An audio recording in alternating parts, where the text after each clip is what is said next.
I used to be in a lot of pain out of nowhere, so excruciating pain. I couldn't walk, and I found out that I had fibroids, so they're like, oh, okay, yeah, you'll be fine. We'll monitor you. So every week, come do an ultrasound. We'll monitor you and see how you're going. I think somewhere around the 7th month, then we got a call from a prophet friend in Ghana, and then it goes like, I don't know, but I see you're not able to carry the baby to term. And the baby might not survive. And I'm thinking, I've come this far. What could happen or what could go wrong? But he didn't really tell us any details or anything. So of course we started praying as we always do with everything. Then I go for my usual checkup, and the doctor does the check and says, there's something going on here. I'm not too sure what it is, but your cervix seems very short. The baby's belly is not growing. This and this and this and this. We're probably going to put you on bed rest, maybe give you some steroids, or because we're not sure the truth. I'm not sure if you're going to be able to carry this baby to term. So at that point, I remembered the prophecy. What you carry is already in you. That's right. Nobody comes to you and simply lays hand on you and suddenly gives you something you never had before. Right. There's always something that God has planted as a seed in you. When any man of God lays hands on you, it's to cause that thing to start growing or pushing, or to a certain point, cause it to be birthed, right, to become a manifest reality. So you carry something that is latent, but our job as pastors at some point is to cause what is latent to become patent.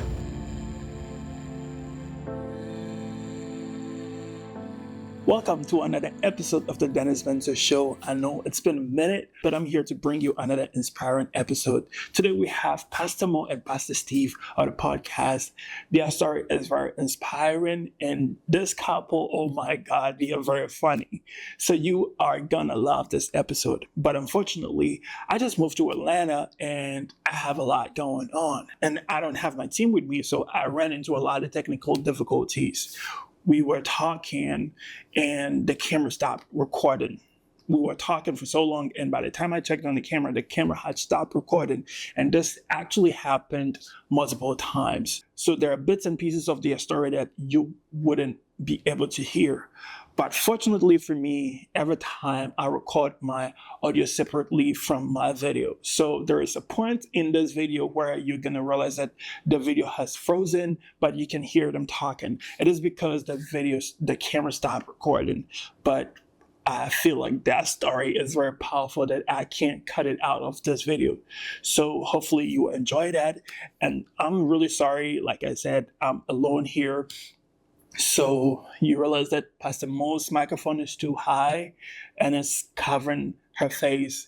I noticed that later in the video and I was able to adjust it down, but for the beginning, it's going to be blocking her face. But hopefully that doesn't distract you too much and you'll be able to pay attention and learn a thing or two from this video. Thank you so much. Let's get into today's episode.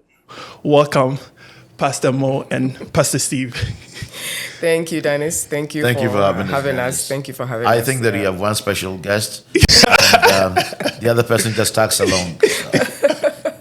Oh, awesome. So, would you want to introduce yourself a little bit so that those who don't know let's know your full names and your background. All righty. Okay, so I am Monica Aite. And, that's Stephen Aite. We're married, obviously. We've been married for, I think this is our 20th year of being married. Wow. 20, yes. This is 20. We have 3 kids. Actually, our firstborn turned 17 today. Wow. Yeah, so we have 2 boys and a girl. And we live in Worcester. Well, we live in Rochdale, Massachusetts. Is close to Worcester, and Pastor Steve will say that Worcester is where God lives, right? And, we ran a church which we founded about I'd say probably about 17 years ago. If you're going to go all the way to how it began, and it's in Worcester, Massachusetts. It's called Faith Fellowship. Both of us co-pastor it. And background-wise, we started out as attorneys. We're both trained. Hold on, you started off as attorneys? Yes. Okay, I have so many questions.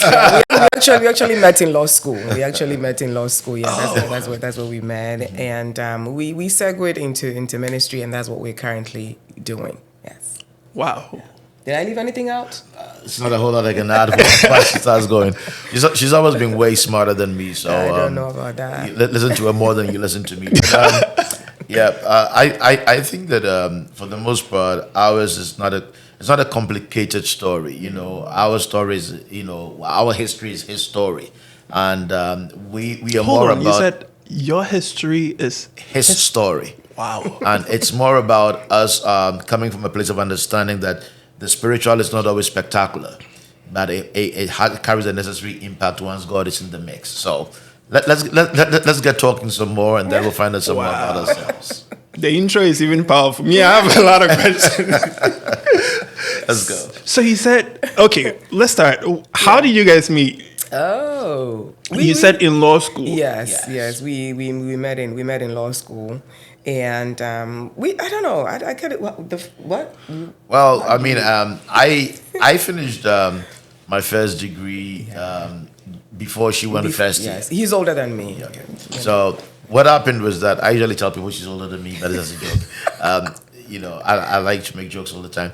What happened was that the Lord had me get into a situation where I had to go back to law school after graduating, and at the time I didn't understand, what I'd done to deserve the situation I was in and all of that. But later on, I found out that even what I thought was my failing was God orchestrating a plan. Because I was in law school. I'm standing up on a little ledge, looking down to the car park, and I see this chick walking down. I'm like, ooh, something about this girl that I like, but I don't know, no. And I said to myself, for some reason, I'm going to make her my friend. Then I'm just going to ignore her and snub her because she looks annoying. He hadn't even spoken to me. and I never really had a conversation with her. Yeah, but I judged her, formed an opinion in my mind, Yes. and etc. But after I got to talk to her, I'm like, wow, she's nothing like the person I thought. Right. She's down to earth, she's basic, she's simple and everything. Of course, then she started crashing on me and the rest was Oh history. Lord. She started scratching on you. Now the other way around. Listen, I think that I got receipts. and I think at that time it was because he had sort of returned to God. When we talk about his situation, I don't know if you will, but he had sort of turned back to God and come with so much fire, so much. He was really audacious, on fire, as we would say, right? So I think that he was very careful. He was very careful also about who he related to and all of that. So I think seeing me from afar, and again, it goes back to sometimes we all making snap judgments about people based on how they look or how they carry themselves. So he see me from afar is thinking, this is probably one of those, rich spoiled kids. No riches anywhere. So he just didn't want to. He just didn't want any entanglement of any sort. So he was a very cautious person. But then once we got talking, I think it was once I was talking to one of your friends, Ajwa, and you were there. So you kind of butted into the conversation. I was like, this guy too, why? But then that was the first time I actually interacted with him. Then it began. I realized that this guy is cool. And then he realized, this girl is cool. So we got talking, realized that we had similar backgrounds. We all grew up in Christian homes. Our parents were leaders in the Methodist church. And so that was the very first connection we made. And then he went to the male version of the high school I went to. So we made that connection and started talking. And I thought he was pretty cool. He loves God. That was one thing, because I was also very cautious of men, because I had grown up, again, in a Christian home. And I was always the creepy girl. So I always wanted to make sure I didn't fall into any trap with any guy or anything. So I like the fact that, this guy's cool. He dresses well, but he loves God. He speaks well. He's very smart. So then we started connecting as friends. And yeah. So you probably didn't need me for this show. I'm telling you, once you got Mo, you're good. Interesting. So you mentioned something that you had to go back to school. So what did you fail or? No, typically back in the day, there was only one law faculty in Ghana. Yes. And that law faculty would accept, I think, about 80 to 90 students out of the entire group of people that qualify to go to uni. And then out of that, they would keep 60 in total. Right. So 30 would have to leave. And all you had to do was to fill one paper. Right. Yeah. And at the time, I had sort of coming from a Christian home, but drifted into the world, was doing my thing and whatever. So I was having fun. And I enjoyed being one of the very popular people on campus. So going everywhere, parties and all of that. And I think that we had an assignment to write, and I missed out on the instruction. and the instruction was to sort of like cite sources if you did use the sources or whatever. But I wrote it and I didn't cite any sources. Now, on the day when the professor brought the sheets back, she had spent time announcing that there's somebody who wrote so well that I can't believe that it's a first year university student. And so if you know that decided you took your material from somewhere, please come and tell me or talk to me. I didn't think it was me. Because right from about, I think, class 4 or so, I went to a school called Richard School in Accra, Ghana. And we always had this thing called a writing competition. Essay competitions. And I think that I had been winning consistently. I think when I was in class 5, they took my essay and told the people in class 7 to read it or something. So, I would never have imagined that she was talking to me. I went to sixth form in Infanspim. Nobody, Oh, you went to Infanspim? Yeah, for sixth form. Oh, I went to Agasco. Oh, really? We are rivals. I did 5 years in Imota, then I went to Infanspim. And for that entire time I was in sixth form or whatever, nobody beat me in English lit or whatever. Yeah. So, Wow. I couldn't... Writing was your thing. It was my thing. I couldn't fathom that she was talking about me. So the day comes, everybody gets their paper in the class, and I realized I should give me 9 over 10 and then counted and wrote a 0. Oh. And oh my God, gave me the address down in front of the class, blasted me out. It was horrible. Thinking he copied from somewhere. Oh. But Yeah. he did not. And her whole thing was, you could not have written this yourself. Yeah. Long story short, I filled that particular paper. And so right from the first semester, I knew I was out. Wow.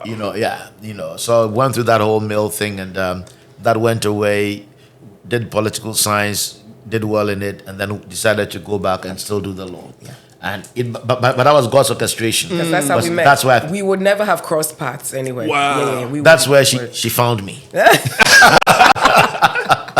Right. So then I went through the law faculty straight up and then ended up in law school. So we ended up becoming classmates in law school, but we are not age mates or anything. Yeah. Right. So then that's how we met, because I don't know how our You don't paths need would to be have, stressing the age part. how our paths would have crossed. So, God just works in mysterious ways. And I tell him Absolutely. that he went through all that so he could meet me. So he could find me. I went through all that so that she could be so there that to he could spot me find when I me came in. to be his helpmeet. You know what I mean? True. All right, let's focus. We don't want to give Dennis too much weight. I like this because this day and age, we don't see a lot of this. Even on social media, whenever we hear about marriage, we think, nah, this is like a toxic thing. Yeah. I remember I did a skit with my wife, and then I was telling her how I appreciate her and stuff. And on my platform, because they are my followers, and everybody was telling me how they loved it, but a blogger took it and posted, and people were like, Chanel Chibi, he's gonna cheat. No. But looking at all of this, he's already cheating with other people. We are not so used to it because of our trauma. So it's good that we see couples, healthy relationships. And I'm impressed. You said what the enemy meant for evil, God meant for good. Always a plan to it. Always a plan. And the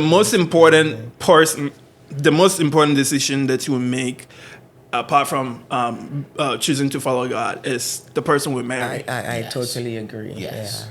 Yeah. Do you think you would be where you guys are if you didn't meet each other? Absolutely not. And I teach this to younger folk when it comes to the concept of marriage and choosing a partner.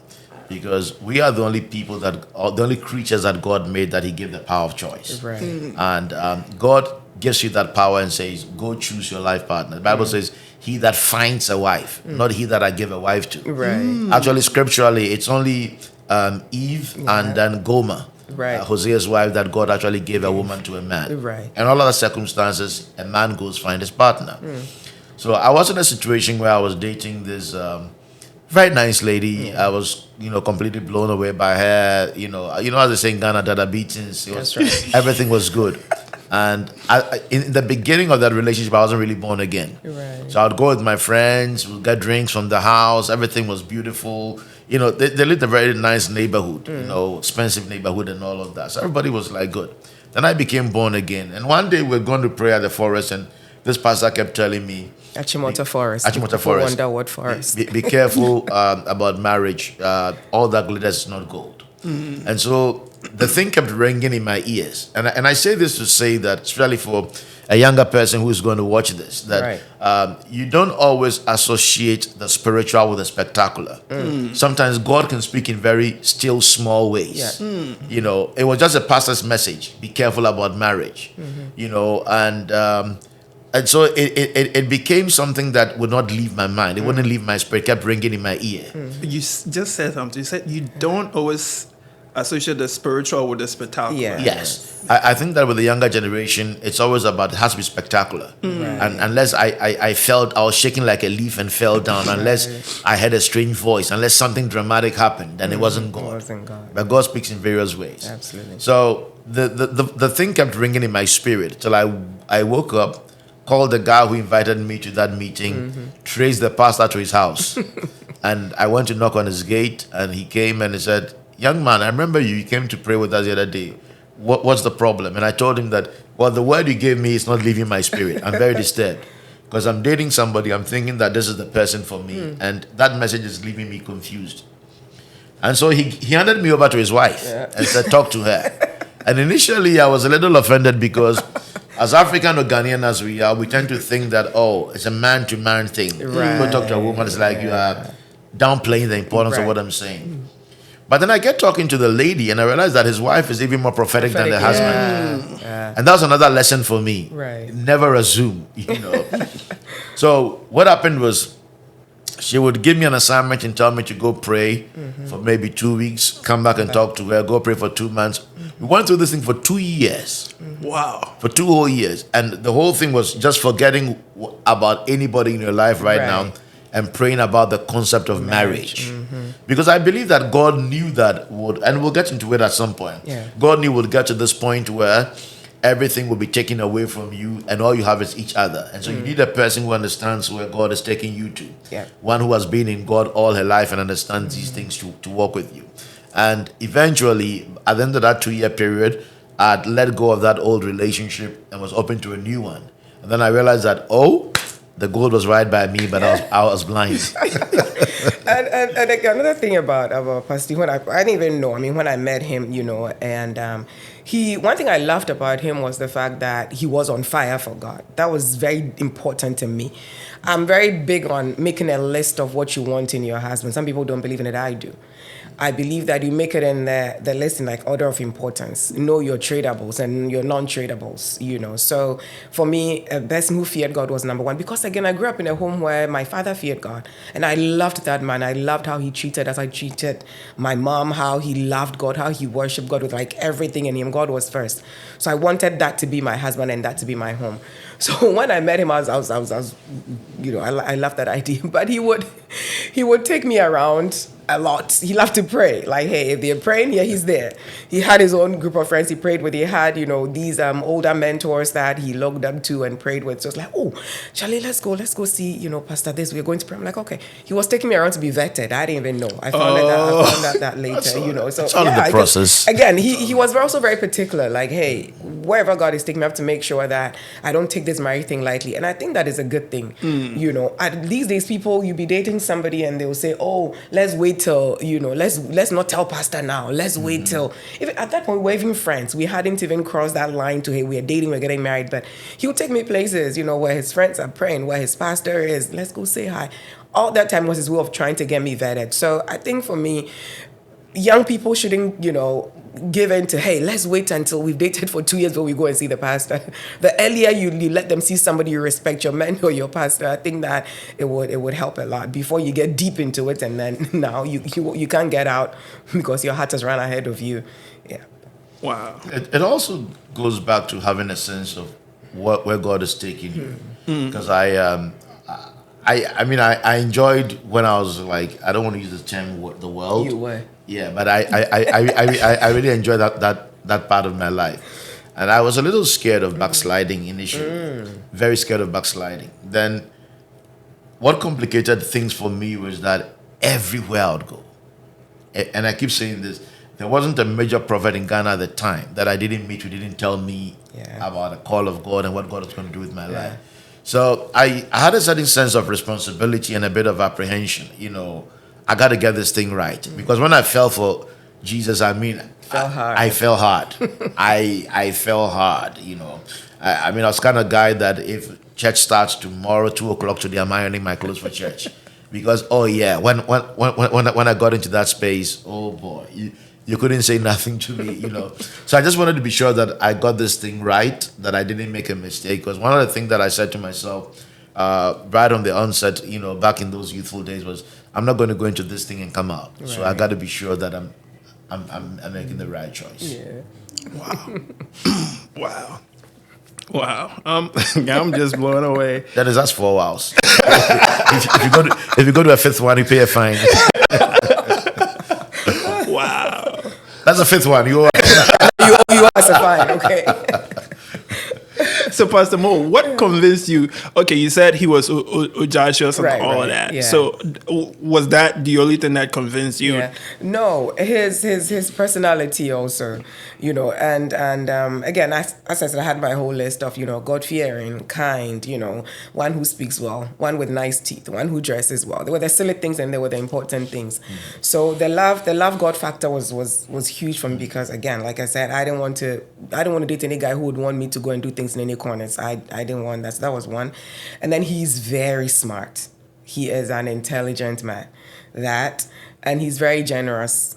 He cares for people, and I liked how he treated me. He treated me as an equal. I can be very difficult, I have quite God is good. When I see, I'll say, I'm very analytical. I like to reason. So, and he loved my mind. He allowed me to be me, and also he's very respectful of people and of women generally. He bigs up women, right? So it was just a multiplicity of things, and we just got along. He's a funny guy. People don't really understand his sense of humor sometimes. Bro, I'm telling you, I'm listening to this lady. My funeral is going to be late. He has a good sense of humor, and you want somebody you can laugh with, you can play with. Listen, we can insult ourselves, and laugh at it. We're that down to earth, and that is he brought that out of me, and I loved it. So I don't know. That was really it. Just everything. The only thing I didn't like was the fact that he wasn't tall, But then, and I'm making a point. I'm making a point because growing up we all had this. I want to marry a man 6 feet tall, 6 feet tall. Six pack, all that nonsense. All the six. Exactly. So that's what I'm talking about. Your tradables and non-tradables, right? It was important, but it wasn't that important to me. So I've met this guy. He's great. I liked everything about him, but but he wasn't. But I realized that what is the point? I just write it in my head. Like, what is the point in, marrying this guy who is tall, 6 pack, and who beats you up? Who doesn't love God as much as who doesn't make you feel special? Who doesn't treat you as good as he treats me? And so it just kind of fell off. It fell off the list. It wasn't important and it has not been important since. And he's tall where it matters. He's tall in the spirit. And before your mind goes to other places. My mind went places, but I know that's why I had to bring you to the spiritual. But he's tall wherever it matters. Oh my God. That is sorry, you asked for trouble. And he's a good guy. Like it's just the way we are. So good guy. But it's important for a young person watching this. Bringing us back from all of Pastor Monica's comedy to serious stuff. It is important that you have a sense of what you're looking for. Yeah. Write down. I say to people, write down everything that you want, every single thing. Then begin to sift through and decide what I can trade and what I cannot trade. And then that helps you narrow down, because many times you will not get the perfect fit you're looking for. But you are able to narrow down and then decide on what is more important than the other. Yeah. And then make that your priority and bring that to prayer and trust God to lead you. Yeah. And let me quickly add, before we perhaps move on from there, God has given you this power to choose. But you flip it on God, by saying that, I'm not smart enough to know. I don't know if in 10 years this woman will die or this woman will start cheating or start beating me up or whatever. So because you know all things, you guide me to make the right choice. Because we look at there's no man who doesn't look at the woman on the outside. Yeah. You like the figure, you like the smile, you like this, you like that, but you can't know the future and you can't know their mind. And even if you're a prophet, whatever you know about them is limited to a certain snapshot of what God will reveal. Only God knows it all. So when you flip it on God and you go back to him, he's like, this son of mine, this daughter of mine is smart. She brought it back to me because she can trust my judgment. Right. And once God leads you to choose, gold. Golding. Wow. Wow. So from there, when you guys met, and then how did you transition from just friends into marriage? Yeah. I think that, I don't know, it just grew. It just grew. I can't pinpoint a day when I said, "Ooh, this day I fell in love with him." But I don't know. It was just a progression. At some point you realize that, wait, this has gone beyond friendship. I see him talking to some other woman. I'm kind of getting a bit jealous. Like, okay, what's going on here? I want to spend more time. I want to spend more time with him. I'm actually seeing a future with him. I think we can have something together. I don't know if you remember, but I remember once we're done with school, we're working and everything, and we went out. I was also your birthday was my birthday. We went out, and then I was like, yo, I mean, here, what's next for us? We should be thinking about, marriage. And I was like, yeah, we really should. Then I'm like, you never even proposed to me. Like, it's like this thing just progressed. You never even asked me out. Like, okay, fine, I'm asking you out right here now. So, so for us, there was never really, I can't pinpoint a day, but it was just a progression. It just grew. It just grew. You almost allow things to grow organically. Yeah. You get talking.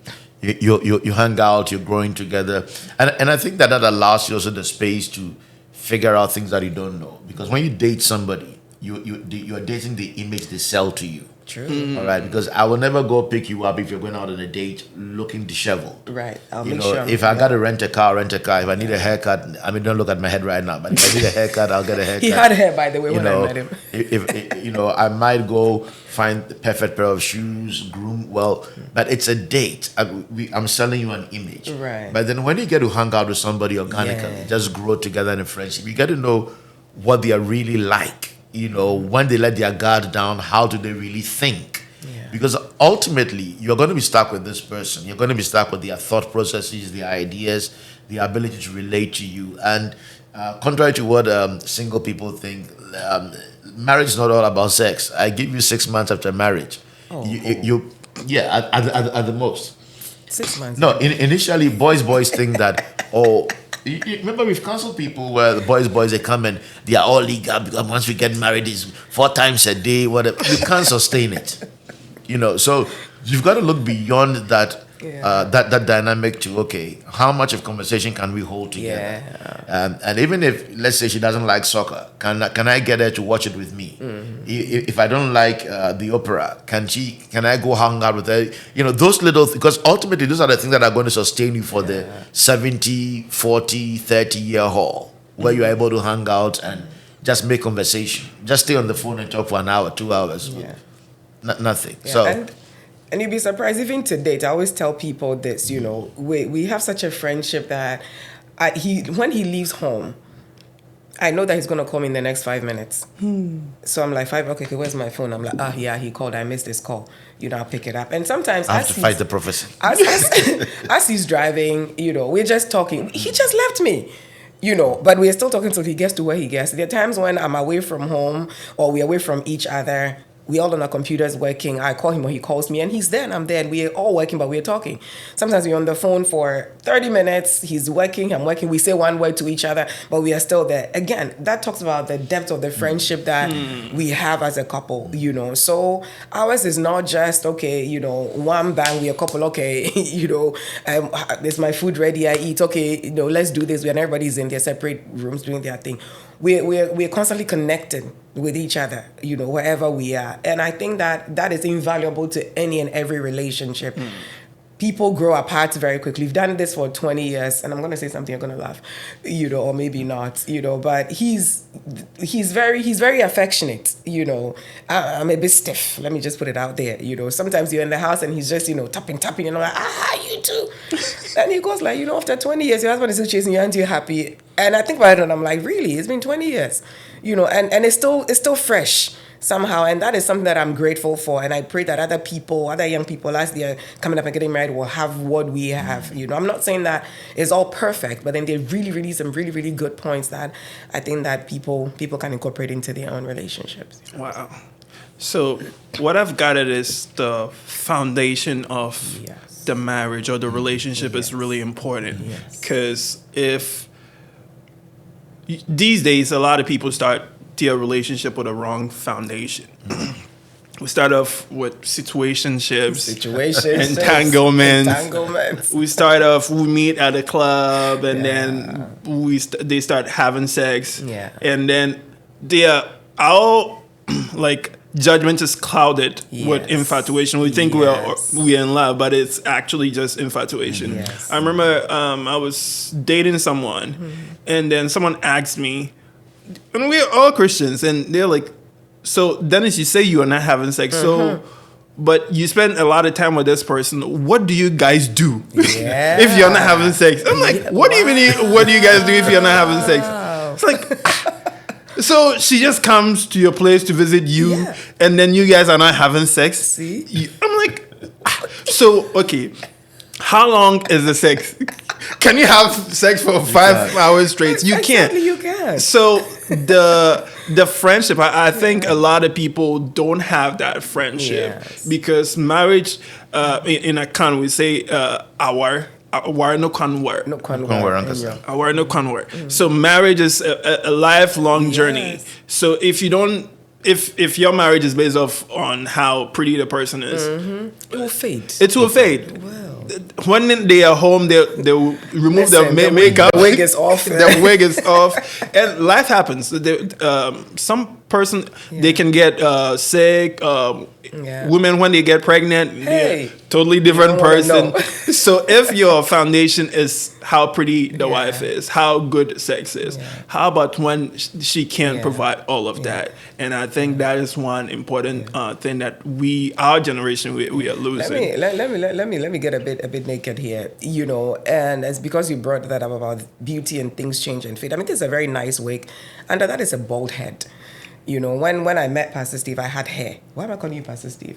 I had, it's just, I had hair. I had actually beautiful, nice, black hair. Somewhere along the line, a few years ago, I started having, my hair started dropping off the hairline, So I'm thinking that, that's because of the braids, because of the weave, because of all the other stuff that we do, But then I noticed that, wait, it's a balding patch in the middle also. That can be because of braids or whatever. My hairdresser applied all manner of things to my hair. Nothing happened. Eventually, I found out that I have alopecia. Wow. So imagine if it was all about the hair and it was all about all of that. Now I'm as bald as him. What are we going to do? What are we going to do, But even in that, I mean, when I shave my head, he's like, I love your head. In fact, you have a model's head. You look good. And it helps because they tell us a woman's glory is her hair. So as a woman, and one thing I always wanted was long, thick black hair.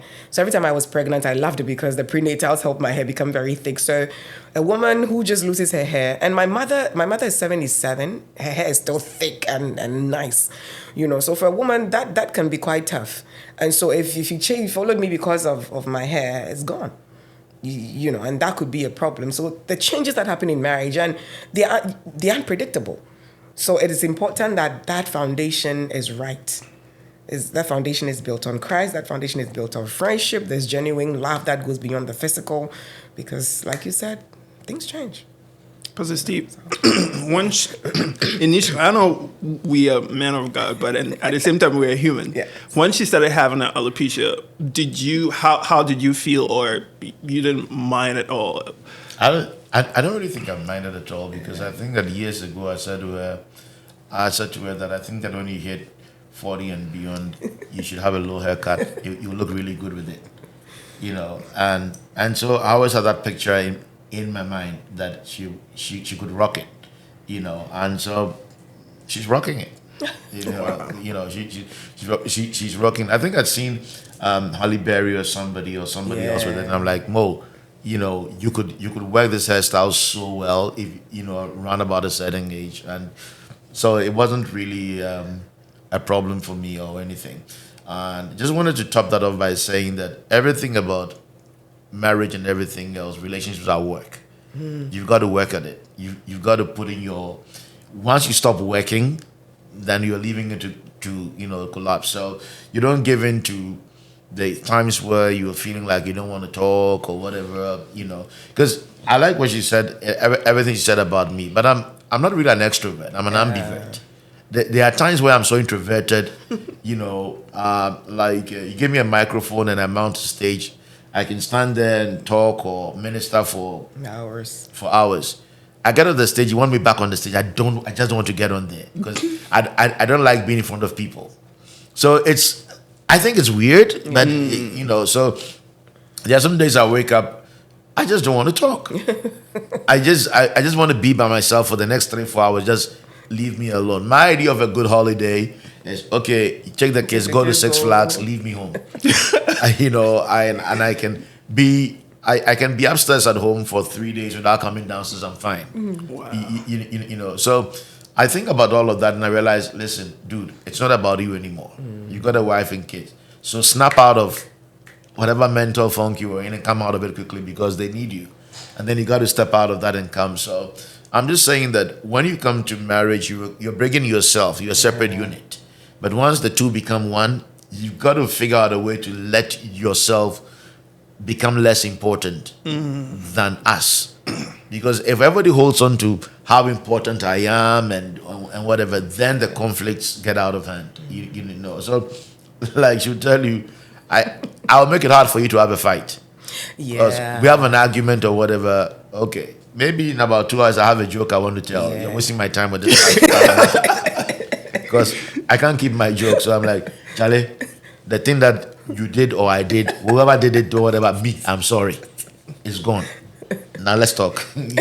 So I feel like that actually really helps because you don't hold on to things and drag it out. And please, to a young man who's going to get married or a man, it's not manly to hold on to things and to engage your wife. Like I've seen men who literally get into a quarrel with their wives and for 2 months I'm not talking to her, I'm not talking to my children. Dude, it's totally unmanly. Let it go. Let it go. The strength of a man is not only your muscles, but it's in how you're able to handle some things. Let it go. It's not that important anyway. And hey, Pastor Frank, my father, said something to me that I loved. He said, don't take life too seriously anyway. Nobody's getting out of it alive. Wow. We're all living in a box. Right. So just like the skit you were showing us, if you think you're so important or whatever, you're not getting out. It's not like maybe I'll get out alive. You get out of it dead, so I'm more important than you. We're all going to die one day. So. Yeah. Wow. Man, you keep blowing me away.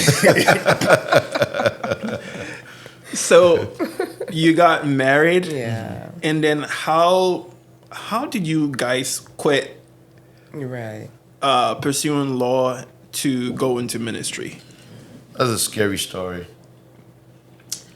A part of me had heard this whole thing about God will use you for so long that I knew that it was coming at some point. How soon, I didn't know. Yeah. And I remember when we used to have this thing, Farmers' Day in law school, where the Christian Fellowship would have Prophet Yawano from ICGC come in and and he was an older man, like probably in his 50s or 60s back then, And so Prophet Ano had come and I was the MC or whatever, served as usher for people, being prayed for and all. And, so I'm going to go sit down in my seat. He ministered to everybody but me. So I'm going to go sit down and I'm thinking to myself, wow, so God, I've done all this work today and I had no word, nothing. So I'm basically getting into my seat. And then he lifts up his head and says, who is Haiti? And so I freeze. And then he says, come. So I start walking towards him. By the 6th step, he looks at me and says, Stephen, I wanted the ground to open. And then he starts telling me about an accident the devil had planned or whatever, and how had a purpose and agenda, and God was going to, literally bring you into ministry and all of that. So that was there. So I came after working for a couple of years or a little more than that. I came to BU, Boston University, to do an LLM in banking and financial law because that was my niche. So I'm at BU and I'm still going around praying and stuff. I joined these guys in the city of Worcester who used to organize these crusades, etc., helping them out. I'll be MC, I'll be doing the groundbreaking prayer, things like that, ushering, all of that. And at the end of it, I think that I'd met this pastor who wanted to come and set up a church and asked me to help him for 3 months, pray with the people who had joined that branch of his church. So he came. So I did that for 3 months. But before that, I kept having this dream where I would see myself literally going to the airport, trying to leave. And every time I'd go to the airport, I couldn't find my passport. Then I'd come back home to where I lived. And every time I came back home, I would see there were guys trying to wash a car. And one of my friends who I used to pray with, he's a minister in our church now. He would be there with these guys and tell me, but where are you going? He used to call me Papa for some reason. Papa, where are you going? You need to come and show us how to wash the car. And I didn't understand the dream, so the Lord began to tell me that car represents a ministry and all of that. But I was still a little hesitant and resistant. Took me a few years to fully Were come you to. practicing law at the time? No, Just finished. no. I just finished the master's program, and I was just waiting. Yeah, and then I decided to do a second master's program. And so I went into that. So then I started having these dreams where I would be in a church, would be up there on stage and all of that, and Pastor Otabil praying for me, asking me to come and stand there, and all of these things. And so my mind was, I knew God had something for me, but what I say was one dramatic call, Damascus Road experience where I was blinded on the highway, pulled over. No, it was nothing like that. It was a consistent repetition of a certain dream that kept coming again and again. And then every time I walked into a meeting, have whoever was preaching, whether they were a prophet or not, look at me and say, God wants you to do something for him. Have it reaffirmed till it got to that point. So having come to accept that this is what I want to do now, I got to bring her on board. Then I got to let my parents know. That was another whole story. Because even though they were Christians, that wasn't their plan. Yeah. Right. Yeah. So I think it took me for a while, for about 2 years, I wasn't even calling home because I was like, okay, there's something wrong with my mind. I was working for one of the best law firms in Ghana, and everything was laid out, and we were going to start this new banking team, specializing in banking law. And I was doing this, and one of my partners had told me, come back and let's set up a powerhouse. So I'm excited and everything else, and I'm confronted with this thing that God is telling me. Do I take my bag and go do this thing, or focus on what God is saying? And I didn't come to my conclusions based on one inspirational thought, but I had a lot of meetings and encounters with various men of God, just trying to have a sense of confirmation. The Bible says in the multiplicity of counselors there is safety. And so it took me a process before I came to the conclusion that, okay, here's what God wants me to do. Let me go for it. Wow. And Pastor Mo? I think it's similar. Again, when I like I said earlier, I grew up in a Christian home. I have loved God all my life, and I love him, and I always knew that, hey, I'll do some form of ministry. What it was going to be, I didn't exactly know what it was, and so, and when I met him, everywhere we went, just as you're saying, everywhere we went, it's like you're gonna go into ministry. God is gonna use you. I remember, as the relationship, I remember telling myself, God, if you want me to be a pastor's wife, that's going to be hard, because the image I have of pastor's wives are you wearing scarves and all these. That's not my portion. The long skirt. And the long skirt, that's not my portion anyway. So I remember, I think you even forgot one. There was one prophet that actually specifically said, I think it was Fletcher, I'm not sure, said that he's seen you in a hotel room in America preaching, and we laughed. Like, wait. And you were in Ghana. Yeah, like, wait. Well, we laughed because we had no, again, our thing was a week we're going to school, we're coming back. There were we're- 3 different people who who told me that actually same told you, thing. yeah. And we used to find it funny, because we're going back, we're going to continue practicing our law. And his father is also an attorney. So that was also another option. I We have to understand go why. help him with his law firm too. Like, so all of that stuff. But so I always knew that I was going to do this. And at the time when we came to a realization that, yeah, we are here and it's going to be here. And I don't know. It didn't come as a surprise to me. It was more like, how are we going to do this? How are we going to figure all these things out? So I think that all my life, God had been preparing me for this. So helping to me, I felt like, okay, I'm going to be helping him build this thing. It's fine, So I'm going to be his helper. I'm going to do whatever I need to do on my part to ensure that he gets this thing done. So if it's when we started children's ministry, I'm going to run it. I'll run it. If I have to I have to be as part of the choir, I'll be there leading prayer, running media, everything, just to make sure that he's able to go up front and do his thing. And somewhere along the line, I felt the Holy Ghost was like, well, it's time for you to go to the front. And I actually resisted because I liked it in the back. Children's ministry was my thing. I'd done children's ministry since I was like 18 or something. So that was my thing. Whenever I got to any place, my first question is, okay, is there children's ministry in this church? Is there children's Sunday school somewhere that I can teach?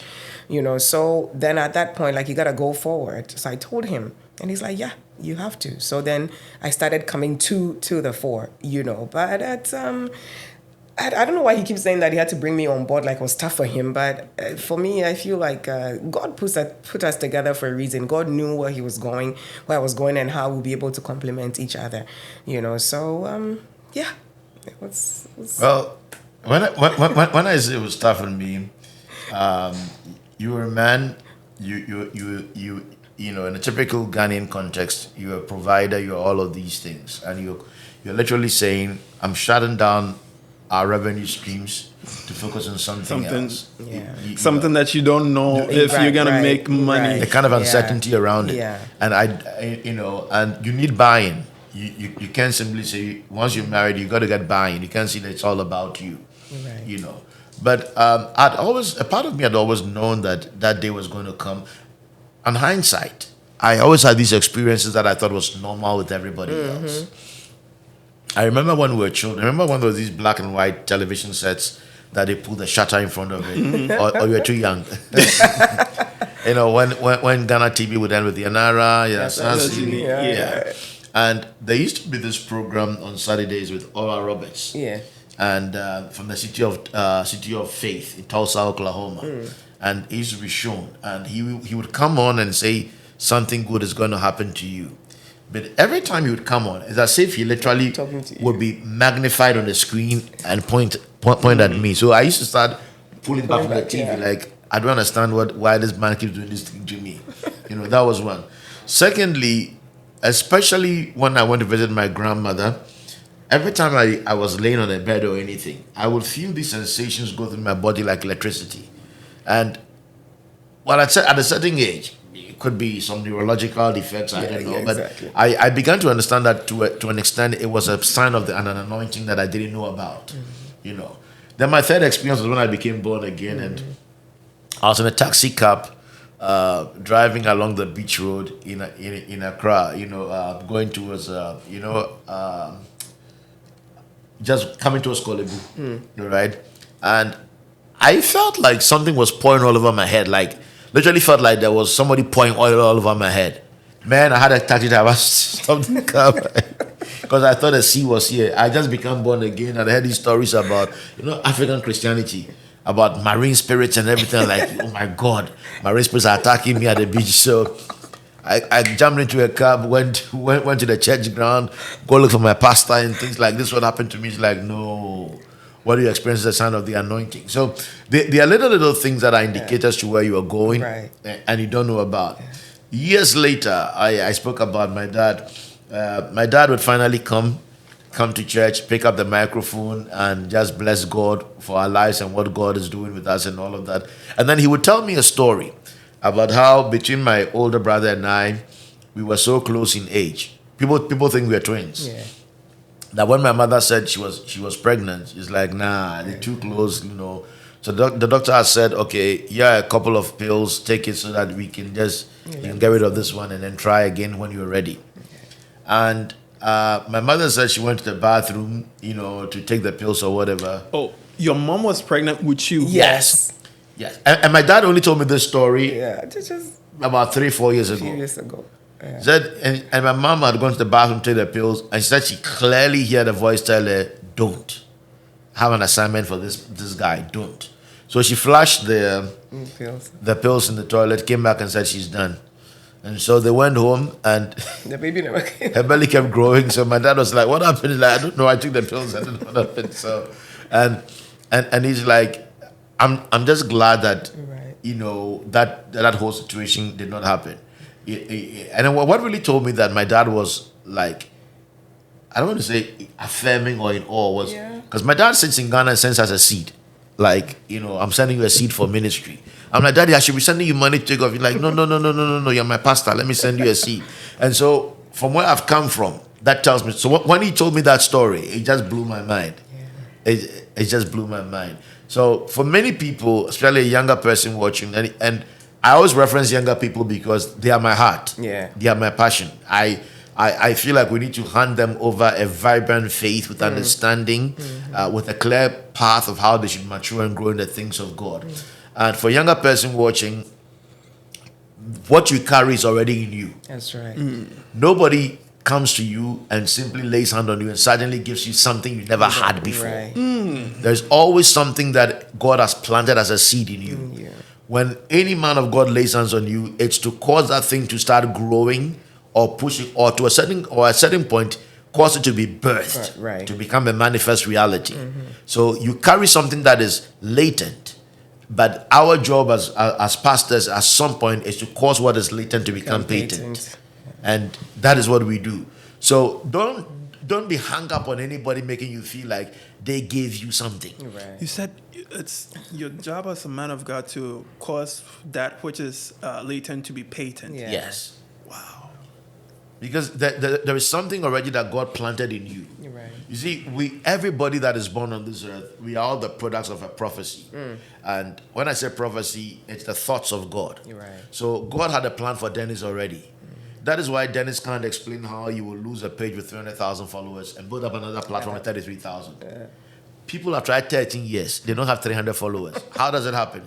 Because there's something already in Dennis that God has given to him already. So my job as a pastor is to identify that there's a seed of greatness in Dennis and help Dennis grow it to maximize it to its potential, to bring manifestation to what God has said. You know, because you came on this earth with a purpose. That is the mind of God. So when I prophesy, I am just revealing the thoughts of God concerning you. Just telling you what God has in mind concerning you. It doesn't originate with me. And so I must be careful not to act like I'm the one bringing Giving up you something or something. giving you something. Because God already has it for you. Yeah. I'm just a conduit. When you turn on the faucet, you don't try to find out where the water came from. All you know is the water came. And so when we open our mouths to declare God's word, we are just a faucet that out of us, God is going to express his thoughts. And many times we don't even know what we said after we've said it. We just walk away. But everybody who's watching must understand that there is something in you. Already in you. Something in you already. All you need is a right person to guide you, to mentor you, to lead you until that thing becomes, your potential becomes power. Yeah. So you mentioned, whilst we were talking, you mentioned that there was a point in your life that you lost everything. Can we get into that? Well, when you go into ministry and you jump into it and say, okay, here's what I'm doing full time. You know, you shut down your revenue streams, you shut down everything else, you just focus and logged in on God. And many times we must understand that faith that has not been tested cannot be trusted. Many times God Hold on. will Please say it again. faith that has not been tested cannot be trusted. Wow. God will leave you in a space that makes you wonder, did you actually call me to this thing, into this thing? Because nobody grows into what God has called them to overnight. God works with process. And we must always remember that our progress in life is tied into process. We don't like process. But without process, progress is only it becomes a mirage. It becomes an illusion. It's a lie. You know, and so all of the foods that processed foods that we eat that we don't want to see go through a process. You know, these are the things that are actually harming us and causing us all the cancers because they're not really properly processed like the traditional foods that are properly cooked. So here I am. I've made this decision. My co-pilot is with me. We're on a journey together. So we no longer have revenue coming in, and we can't call home and say, "You are adults. You decided that you're going on a setting, so don't come and ask anybody for money or anything. So figure yourself out." Now there's no money to pay the rent. You got to pay for whatever place you're meeting at. You got to figure out how to take care of your own business or whatever you do, what clothes you wear, and all of that. And it's a very challenging situation because you're like, God, I thought that I would turn to the left and there'll be provision or whatever. And it's in those moments that it's almost like God is silent for a minute. But you got to keep going because you're trusting that God is with you. See, faith is just trusting God even when you can't trace Him. Like, I don't know where you are right now, but I know what you told me, and I got to stick to it, and keep going.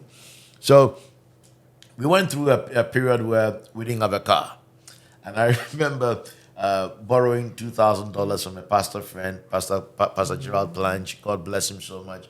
And it took me 4 years to pay back $2,000 because I really didn't have any money.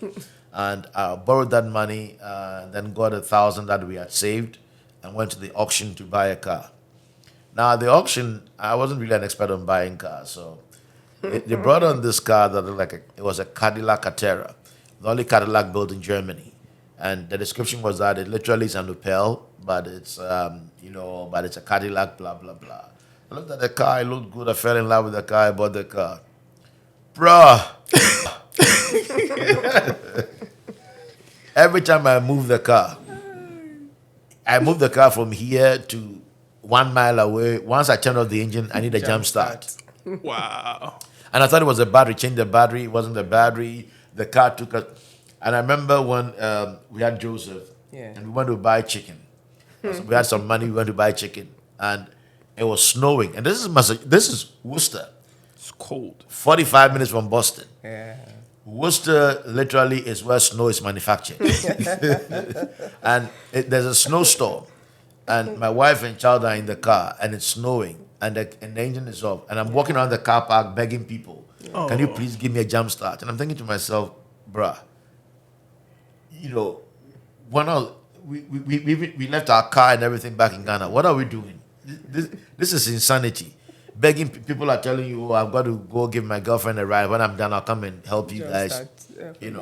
And all of that, things like that. Sitting in a house, not knowing how to pay the rent, and then saying to the Lord, "Well, the landlord might show up today. There's no money for the rent. If you don't come through, I don't know what to do." 4 p.m. You hear a buzzer at the door. Open the door, 2 ladies. The whole day we felt a burden. Here are 2 checks. Exact amount of money you need for the rent. They didn't know how much we paid for. And they didn't know how much we paid for rent. Dennis, I can tell you story after story after story about the provision of God. That He comes through for you at every point where it looks like, okay, this is it. It's almost over. He meets that need. He keeps you going. And those are the times I was talking about when everything shuts down and there's nothing. And I used to be so convinced about what God had told me that for every service, whether there were 2 people or 3 people, even 1 person, I wear a suit. And I had this black suit. I wore it till the buttons became brown. Oh, I'm telling you. And my wife would say, "What's wrong with you? What's wrong with you?" So I'm like, I want them to understand that I'm taking what I'm doing serious. And I want God to know the same way I would wear a suit to go to a meeting back home. I want him to understand that I'm taking this thing seriously too. And that was the story. I don't even know, which parts to pick up or which part to leave out, but those are a few things that was a reality of our time, back then, and how God progressed us. And those were embarrassing times also because you can't really tell people. And again, people always have suggestions and ideas, and they would make you feel even more stupid the more you share your story because they don't know what path you're on or what journey you're on. They don't really understand. So why are you not doing this? Why are you not doing that? Why are you doing this? So it got to a point where, like you were saying, we're not really talking to anybody outside our circle. Circle. People who knew us before we started. I'm not even talking to you because you want to understand me. You think I'm wasting my time. I'm being a fool. I'm being too much of a fanatic. So the good thing is we had each other, and I think that is really what helped me Made a on that difference. journey. Honestly, Huge difference. we had each other. I not to toot my own horn, but I never gave him any problems about this because I believed, I trusted in what he was doing. I trusted in where we were going, and I guess maybe again because of where I'd also come from in my own upbringing, I understood how God worked. So I think having each other really made it easier for us to be on this journey, because imagine if one of us was not in agreement, or maybe I was not really there to support and to be in agreement with what he was doing. It would have been much more terrible. So having each other strengthened our result. Like, you know what? And I could see the joy he felt in doing the work of God. There was nothing that gave him much more joy than that. And it's not he wasn't we're not and again, we're not doing this because we were some hustlers in Ghana looking for money and thinking that, ministry was going to be a way. People sometimes feel like you're going into ministry because you want money. Well, that was not our story, because we had that already behind us. Again, we didn't come from a poor background. We didn't come from. I remember some of our church members would visit home back in Ghana and come back and say, "Hey, this is where Pastor your parents live." Oh my God. We're like, yeah, we're not doing this because we want something. We're doing it because we believe that God has placed this call on us. So again, for those going into ministry, making sure you have the right partner really, really helps. Whether you're a man going, a woman going, having the right partner who understands, who shares the vision, who also has their own relationship with God, really, really helps. Yeah. Totally, And totally. so for us, it's been, again, it's not a sensational journey, but it's been a quiet journey of just faith and just trusting God and just staying focused in spite of the circumstances, in spite of what people think of what you're doing, in spite of what your family members. I remember my mom-in-law visited sometime when it was still in the beginning, and you could see that she's sitting there. Her son is doing ministry. She loves it because mom really loved God. I mean, Yeah. mom would open her home up to young people to just come and pray. So that was one thing when I met him. That was one thing that we would do, like Friday, Saturdays, or days when they didn't have all night service at his church. Mom would open her home. You have young men coming in there. We close the windows, turn on these because we don't want to disturb the neighbors, and we're just going all night just praying. That was her mom. I mean, his mom.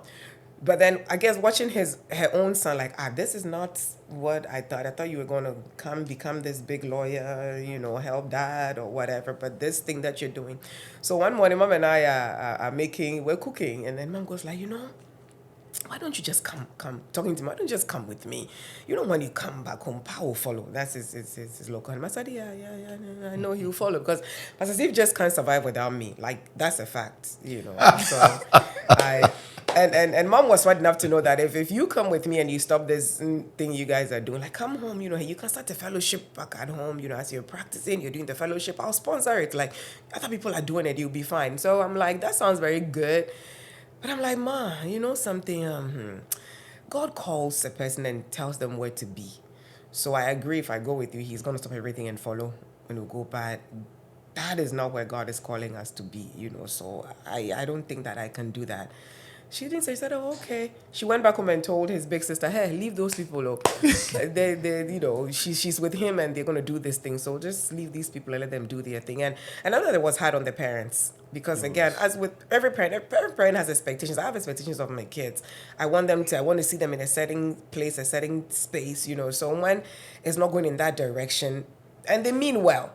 They're not. Mom wasn't trying to stop what we're doing. He's just giving us alternatives, or how we can still, respond to the call and still be able to at least have a comfortable life, or a life that, that was dignifying at the time. But we stayed the course, and many years later, they would come and then they would see the progress. They used to come a lot, so they would see us progressing, and then at some point they came to accept the fact that, what, this is really it. And I think that the affirmation part is where your own parent calls you and says, "Pray for me," or you call them and it's like, "Mom, let's pray," and they're like, "Yeah, Let's do this. And that tells you that they finally come to realize that, wow, it was really God who called them. So the point I'm making is that when you start that journey, not everybody might come on board because they don't really And see understand it. your journey, right? But once you know what God has called you to, and you have the right partner with you, just keep pressing, just keep persisting, and in the end, vindication will come.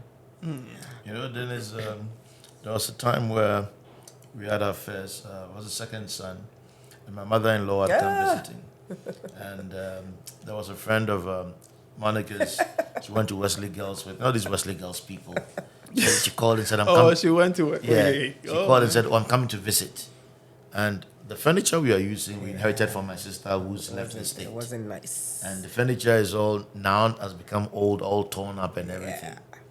And Monica said to my mother-in-law, "Mom, you got to sit in this corner With the baby. with the baby and don't move.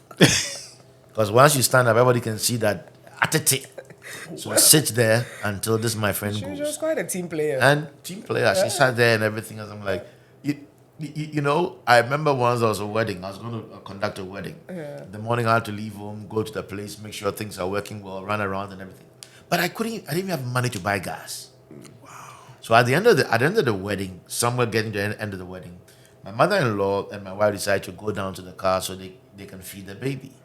And they go down, and the thing has ended, and we have to leave. I cranked the engine and realized that I don't have gas. I don't have $1 to buy gas. So I sit there cranking the thing. Father, forgive me, pretending that It's an engine problem. it's an engine problem. Pretending to call AAA and things, like figuring it out. So finally, I get somebody who takes them home, and then a young man comes to help me, takes me to go to America, pound 1 gallon. We go get 1 gallon and come and pour it in to move the car around. So I can, from time to time, something just flashes in my Yeah, mind, you takes me remember back, something. It's been- to a scene about something that we went through. And you know how God is so good that no matter how painful your experience is, once you come out of it, you can't recollect it to the depth of what it was. Otherwise, no woman will want to go to a labor ward.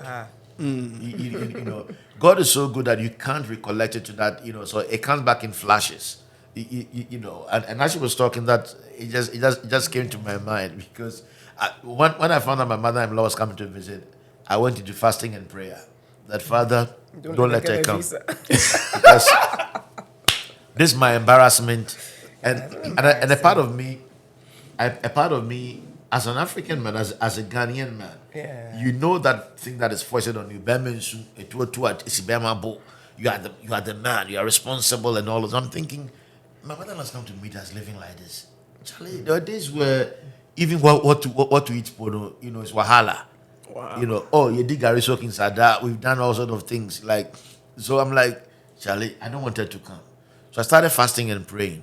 Then I had this spiritual mother who comes from Ghana from time to time, and people go to her for prayer, and she counsels people. So I'd gone to her to see her, to talk to her. She just finished praying, and she says to me, "Meba, empana boni jaibo. O bon person ma wa semba. Ade ma ne mehwe ne ba." I said, "Ma, obe fi wa carpet ne tutu. Nkonwa ne bubu." I mean, somebody comes to America with a sense of what I'm expecting to see. I don't want her to come and get depressed because the way her children are living is very, very like homeless people just in an apartment. It was kind of bad, but God saw us through. Then one morning I woke up. Now this chick, she's very modest, but she's a star because even when we were coming out of law school, she swept 6 prizes. You always add up. know. 4. 4. Whatever. that 6 works for me. So anyway, and I remember waking up one morning and we'd left the computer on, and I saw that our former boss had sent an email to her, telling her that, listen, if you come down now, your position is still here. If you come down now, I'm going to offer you a house, a driver. It was something I don't really remember. No, I remember the package. There was a house, there was a driver involved, a car, blah, blah, blah, blah, blah. If you come down and come and take over or come and do what you're supposed to be doing, etc., etc. So I read the thing and like, bruh, this is hard.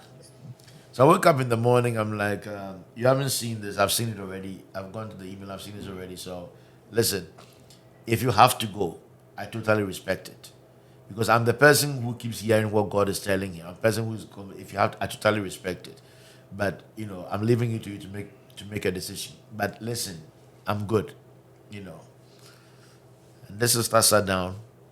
Because if she had gone to Ghana, probably she's right. I would probably would have ended up like giving up on God and saying, Father, Been a little. you've abandoned me. Yeah. Your assistant has left. So, But she sent a long email explaining why it was the call of God and she can't come and everything. And I'm like, whoa. And I really appreciated it, but at the same time, he just told me that, bruh, now you're in trouble. It has to work. I'm telling you, I'm telling you. You know how ladies have this biological clock that drives them? Men have a financial clock. Everything about us involves, okay, am I getting it together? Is my money together? Am I able to take care of, expenses, bills, and things like that? So, yeah, that pressure was heavy. Still is from time to time, but, grace abounds. Yeah, I think for me, it's we're in this together. It's a team effort. Honestly, was it hard? Yes, it was hard. Did I have my own aspirations? Did I have my own, dream? I always said I wanted to. I wanted to become a judge. So yeah, but it's a team effort, and God redirects. And again, whatever legal training we had is what we are still using, even in ministry. So yeah, a lot lost, but nothing lost. So And then for me, it makes you feel like I've taken a dream away. You know what I mean. So, in that space, and thank you that you always give that affirmation of, listen, that's not the case or whatever. But it never took away from the fact that I also felt responsible. Yeah. You know what I mean. So that has always been a source of maybe encouragement or inspiration. So when did you decide to move from Ghana to the US? Well, I came in for the master's program. Oh, Yes, the that's masters what that you it- talked about. Right. Yes. So you were doing your masters, and At then the same time, going around helping ministries. all of Yes. that you were doing Yes. it here. Yes. So did you get a scholarship? No. I understand why. Yeah, daddy paid. Man, so you are paying out of pocket, Yep. and then you decide, no, I don't want to do this. Man, so how you said you waited till 2 years for 2 years to tell your dad? Yeah. How did your dad take it? My dad is not one to. He doesn't really. He's always been a bit of an enigma when it comes to big things, because the big things he kind of like takes it in his stride, and then the smaller things he can get upset at. That was always the weird thing about my dad. Because I remember I was trying to learn how to drive, and I tried to move his car from the garage once, and I hit the door, against, the garage post or something, and I was like, oh my God, I'm dead. And he kind of was like, it's okay. I'm like, ah. But then something little like, you know how you're young and you sneak your socks, and then he's mad. Like, I'm like, can't impo, Yeah, you- socks, But that's just my dad for you. So he was like, went quiet for a while. He's like, think it through, whatever. He tried to talk you through, but he's not going to get upset and yell at you. Or no, he didn't do any of that. No. I think. But the burden was with me, because I always understood that was his heart, and I understood at the time when I was in school. He was working with Unilever, and then teaching at the law school. So my understanding was when he came on retirement and started his own law firm, at some point, having worked with this law firm that I was at, I would move and then come and help him, and then we'll build it up together. So that was the understanding, So I had at the back of my mind, at some point, that's what we were going to do. So how to tell him that whole plan and dream, May not. it ain't happening. Yeah. That was something else. None of them really got upset. But I think that it was just, they were also quietly persistent, trying to get us back. Right, but nobody really was upset or anything, because again, what I described about their home was mom. Maybe if you talk a bit about mom and the young men of God, that will also. So they understood this thing about ministry and about the work of God. But I think that when it's your own child going into it, it's a little different, right? but they always love the things of God. So it didn't come to them as a shock, but maybe the way we were doing it is maybe what they wouldn't have. They would have preferred a different way. Maybe maybe start the fellowship somewhere, maybe meet in Novotel or something, and Yeah. then during the week you go to do your practice. So I think it's really the manner in which they would have wanted us So to you do guys it. started But full time. no, yeah, but not Yeah. really, not really like they were opposed to the whole idea. No, some families would have been totally opposed, but that was not really it. And we started the ministry at the same time, when we started the family. So we just built our family, a ministry, everything, right from the beginning. Yeah. Did you guys get married here or No. back home? Yeah. I came for my first semester, then I flew back home to get married, and then flew back. So even that was a little crazy because you're like finish and then come home. I'm like, no, because I was in church, and I was in a service when I remember the prophet walked up to me and said, "You need to take a decision, and you need to do something this year. Take an action this year. If you don't, it's going to be a problem." And at the time, I didn't understand it when he said it. So I went back home, prayed about it, understood that God was telling me that the best thing to do is to get married. So I'm like, listen, we're going to go through this thing. What about it, the master's program? I'm like, I don't know how it's going to happen, but I am going to go. I am going to come back on the day at Christmas, we're going to get married. So as the Lord would occasion things again, for some reason, the school starts in early August. The visa process gets a little delayed, and I get the visa a little late, and it's like peak of summer, so flights are not available. So the only flights that are available, they sort of like do it such a way that I've got to buy a return flight, a return ticket.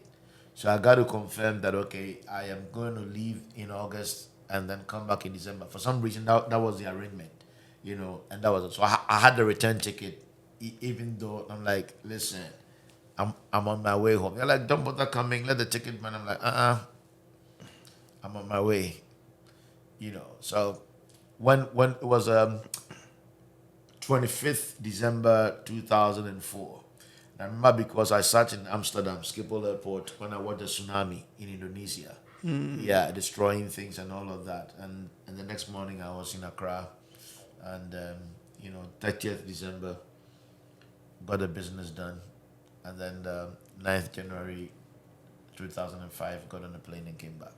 Yeah, and then I joined him late. I came to Canada to do my master's, and then after that I joined him here. Okay. Yeah.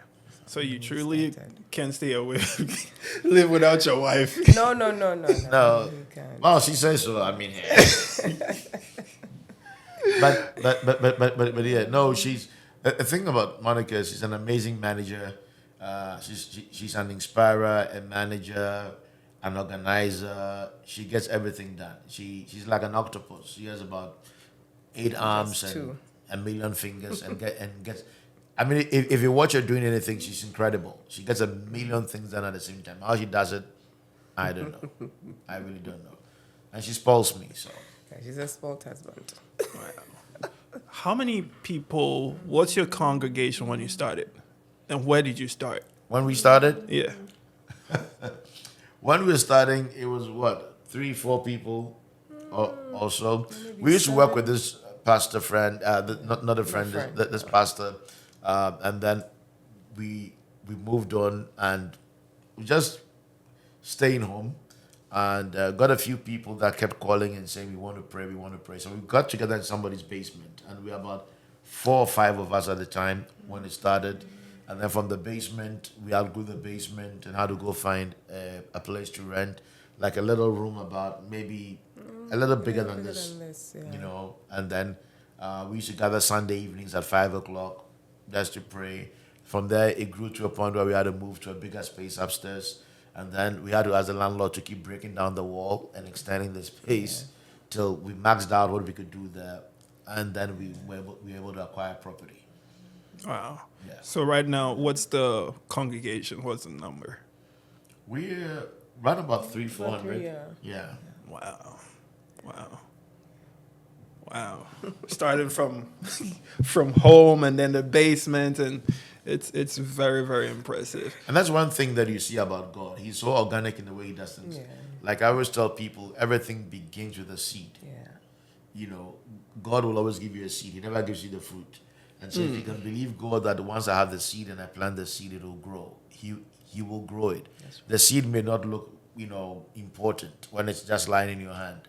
And even when you put it in the ground, it dies completely. It goes with that humidity, the darkness, everything else. And then suddenly that little shootling starts coming out of the ground and begins to grow and grow into whatever its purpose is, and all of that. So when the Bible says don't despise small beginnings, that's what it is. God will, and I have friends that I've met later on in life who want to start a ministry, and they tell you that, oh, we are looking to raise a seed capital of maybe $50,000 to start ministry. I'm like, Master, we didn't break.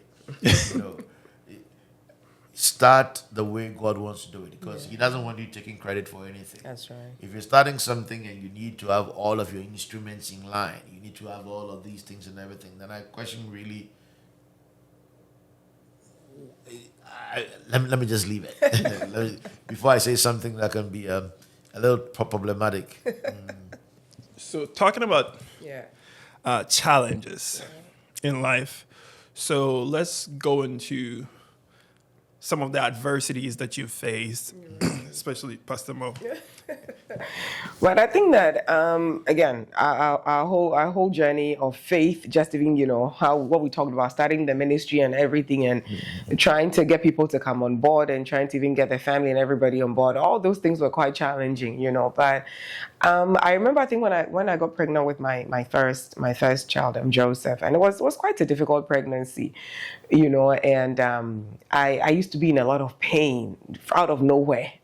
So excruciating pain. I couldn't walk, and I found out that I had fibroids. So they're like, oh, okay, you'll be fine. We'll monitor you. So every week, come do an ultrasound. We'll monitor you and see how you're going. I think somewhere around the 7th month, then we got a call from a prophet friend in Ghana, and then goes like, I don't know, but I see you're not able to carry the baby to term. And the baby might not survive. And I'm thinking, I've come this far. What could happen or what could go wrong? But he didn't really tell us any details or anything. So of course we started praying, as we always do with everything. Then I go for my usual checkup, and the doctor does the check and says, there's something going on here. I'm not too sure what it is, but your cervix seems very short. The baby's belly is not growing. This and this and this and this. We're probably going to put you on bed rest, maybe give you some steroids, or because we're not sure. The truth, I'm not sure if you're going to be able to carry this baby to term. So at that point, I remembered the prophecy. So he said, okay, I'm going to give you 2 weeks. Come back. We'll redo the test, and then we'll see. So I went home for those 2 weeks. I'm like, God, it's you and us. This is my first child. Everything has been going on well. I'm almost at the end. Why are you saying that I can't carry this baby to term? So we prayed for the 2 weeks. I was like praying. I couldn't fast, but so he had to do all of that. Prayed, went back. The doctor ran the test again and said, oh, we probably made a mistake. There's nothing. Everything is fine. So for me, I'm like, oh, this is God. You did see what you saw, and then God has just turned things around. So that was great, and it strengthened my faith. So fast forward a few years down the line, I'm having again these severe belly pains, and I used to think that I had, some of the doctors said I had ulcers, some said I had gastritis, I had this, I had that. So they kept pumping me with medication. It just wasn't working. I remember this was it was every December. I preach every Christmas Day. So 24th, I'm preparing my sermon, and I'm in pain. Like, this pain is way more than any other pain I've had before. So, but I'm pushing through. So Pastor Steve is like, "Are you sure you want me to preach?" I'm like, "Oh, I got this. I'll be able to do it. I'm fine." So I finish my preparation. I go to the stage. I do my thing. Thanks to the Holy Ghost, I had no pain on the pulpit. I get down on the pulpit, and the pain begins again. And usually after church, he's a people's person, so he likes to hang with his people. Meet them. We have all these meetings and stuff. So I tell him, I don't know, the way I'm feeling, I want to go home. I don't think I can stay for all these meetings. So I take the kids and we go home. By the time I drive and I get home, we lived in an apartment at that time, 3rd floor. I don't know how I got up, and it was me and my little kids. I had 2 kids at the time. So no, I had all 3. I think I had all 3 at the time. So I'm like, okay, we gotta find a way of getting up to the third floor. I don't know how. So holding the railings bit by bit by bit by bit, got upstairs. And I can really tolerate pain. I have a very high threshold of pain, but that pain. So I go up and I get myself into the living room and I lay in the chair, and I never got up till he came home hours later, and I'm like, I'm in so much pain. He says, will you go to the ER? I'm like, I'm not going. ER, they'll just pump you. I keep going. They'll pump you with the Meds. fluids and send you home. Nothing is being done, so I'm not going.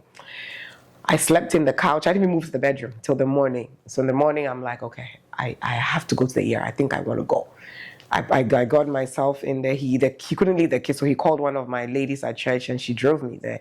I get there, quick. The doctors look at me, scans here, and then they're like, oops, part of your intestines is inflamed. And like we can see perforations in there, so if we don't fix it, if the perforations get bigger, you're probably going to end up with, a bag or whatever. So we need to do something about it. So they pumped me with medication, said, okay, we're going to treat this for a couple of weeks and come back and let's see where we are at. If nothing changes, we don't think anything will change. I'm going to try this first. If nothing changes, we're going to have to take you through surgery. So I didn't want the surgery, of course. So I go home, and the 2 weeks, hey, again, we're praying like, God, you can just speak a word, and it will heal my disease. You are the God that healed me. Went through the whole 9 years. 2 weeks later, I went in, they said, nothing has changed. You have to have the surgery, and that you have Crohn's disease. It's an autoimmune disease. We don't know where it's coming from. And I knew Crohn's was a serious disease because you move your bowels without, you just move it anytime. So people actually they lock themselves in rooms because they can't go out. You're a medical doctor, you know what I'm talking about. You can't go out because you have to be always looking for restrooms, So I'm thinking, wow, this could possibly be my life. I mean, I'm an active person. I need to be in church doing my thing. So I'm like, God, just heal me and let me get this over and done with. He didn't. I went through the surgery, but thanks be to God, after they snipped quite a bit of my intestines, but after they did all of that, I got the relief I needed, and I was partly disappointed that God didn't just heal me miraculously because, the first one with the baby, I mean, you came through and everything went well. Why didn't you do it this time the same way? But it also taught me something, that you can't put God in a box. You allow him to move the way he wants to move. He's sovereign. He can heal you any way he wants to. If he wants to do it through surgery, hey, succumb to it, go do it. Trust him enough that he'll get you through it. If he wants to do it miraculously, he'll do it. If he wants to do it through only medication, something that is non-invasive, he'll do it. So it taught me to overcome my own disappointment and to learn more and more to trust God. And it also helped me even in how I minister to people when they are sick. I don't ever, I'm not going to, unless of God has clearly said that, I'm going to heal this person this way or that way. I'm not a one-track person when it comes to this. We are going to pray. We're going to trust God. If you need to go through surgery, listen, it's fine. Trust him enough to go through it. If he's going to heal you just through medication, trust him enough to heal you. So those were my health challenges. And ever since the surgery, I've been fine. The doctor says he's not going to change the diagnosis. I still have Crohn's, but I'm asymptomatic. And yeah, and it's been good. It's been good so far. So let's not try to box God up. Sometimes, especially we charismatics, yes, we decide this that we want God to move, and He has to move this way. Yeah. And if He doesn't, then our faith, gets beaten up. But God is God, and to love Him is to trust Him, and to trust Him is also to trust in whatever means He's going to use to get you to where you're supposed to get to. You box God up, you're going to be disappointed, and you may actually walk away from the faith. Yeah. So true, so true. God has multiple ways of doing things. And at times, I think for ministers, it becomes difficult because you're laying hands on people, praying for people, and then you are seeing the miracles in other people's life. But how come God is not listening to me? Have I done something wrong? What's going on? And it can be very difficult. Like Paul said, we give what we don't have, right? Yeah. So, Pastor Steve, how are you feeling around that time? How's I feeling? Worried, anxious, but still believing God, and He came through. He came through. You go through all the emotional mill, everything that a man or a husband will go through. You think all the thoughts. You have your own little fights with anxiety, and sometimes you go to God and speak absolute nonsense, you know. But God likes those moments too when you come to Him and you let down your guard and just complain and talk. You know, I don't think that God is ever impressed by how well you pray or how well you preach or any of those things. You know, He just wants. I think He enjoys it when you show Him your authentic you, even though He knows it's there. You know, because it comes from your heart. So we went through it. We went through it, and we're still here. When we talk about like David says, "The Lord is my shepherd; I shall not want." David is talking in that singular statement about perhaps four levels of knowing God. Number one, like the Chinese don't know, but there is a God. Number two, Israel, my nation has a God. Number three, that God is my Lord, my master. Number four, that Lord is now my shepherd. And so David can talk about things that you and I can talk about because he has, maybe we are stuck at level one. He has a level of intimacy with God the way we don't know. So my encouragement to any young person is forget about the frills of today's world, anything out there that looks shiny toys, everything. Get to know God. And God has a reward for people that seek Him, that truly want to know Him. And as you get to know Him, seek first His kingdom, all other things. Good job, good wife, um, large social media following, all other things will be added to it. Get to know God. Get to know Him. After I know what to add. I mean, after that, I'm not sure. I'm not sure what I can add to that, but I would say that again. I'm gonna go off the spiritual since you got so spiritual over there. So, as being a woman for the young lady who is looking to get married, um, make your list of what you're looking for in a husband.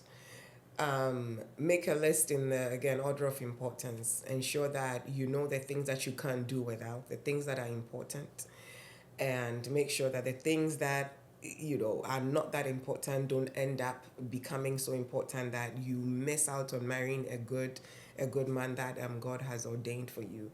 And I would also say that, like Pastor Steve said, again I'm repeating everything you said. He said, make sure that you're always well put together. You just never know when you're going to run into that person. I've seen young ladies leave home with bonnets and with pajamas, teeth not brushed because I'm just rushing to the store to buy something. It's a no.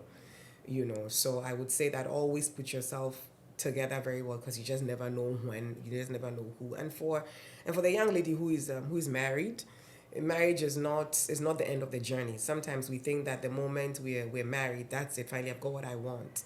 Keep being that person you were before you were found. Take care of yourself. Keep dating your husband. How you put yourself together for him before you got married. Keep doing that and keep working on the marriage. Marriage is work. It's a good marriage doesn't just happen. It will take work. It will take commitment. It will take communication. And let's all make sure that we reduce the number of divorces that are happening in the church. So yeah, that's my thing. Oh, thank you so much, Pastor Mo and Pastor Steve. Thank you. Thank you for having us. Thank It's you been for having good. us. I didn't know what to expect, but I must say that enjoyed it's ourselves. been it's been incredible. The time just flew past, and I'm sure if we had another 2 hours, we could still go We on. can still.